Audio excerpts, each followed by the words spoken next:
नमस्कार शेतकरी मित्रांनो, स्वागत आहे आमच्या शेतकरी मित्र 1994 यूट्यूब चॅनल। तर शेतकरी मित्रांनो, आज आपण कोबी लागवड कशी करायची, कधी करायची, खते, पाणी, फवारणी आणि कोणत्या जातीची निवड करायची याची सविस्तर माहिती बघणार आहोत। व्हिडिओ स्किप न करता बघावा। तर चला जाणून घेऊया। मित्रांनो, कोबीसाठी मध्यम ते हलकी पाण्याचा चांगला निचरा होणारी जमीन निवडावी। तुम्ही बघू शकता कोबीचा प्लॉट खूप छान प्रकारे बसलेला आहे। खूप छान प्रकारे नियोजनबद्ध ही शेती केलेली तुम्ही बघू शकता। थंड हवामानात लागवड करावी। ऊन कमी असताना रोपांची लागवड करून लगेच पाणी द्यावे।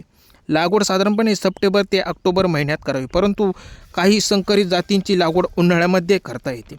कोबी लागवडीसाठी लवकर येणाऱ्या वाणांसाठी 2 ओळींमध्ये 45 सेंटीमीटर म्हणजे 1.5 फूट आणि 2 रोपांमधील 30 सेंटीमीटर म्हणजे 1 फूट अंतर ठेवावे।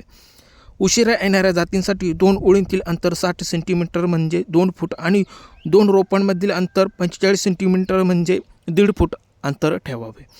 शेतकरी मित्रांनो, कोबीच्या चांगल्या वाढीसाठी खत व्यवस्थापन करताना लागवडीपूर्वी 80 किलो नत्र, 80 किलो स्फोरद आणि 80 किलो पालाश द्यावी। लागवडीनंतर साधारणपणे 1 महिन्याने 80 किलो नत्राचा दुसरा हप्ता द्यावा।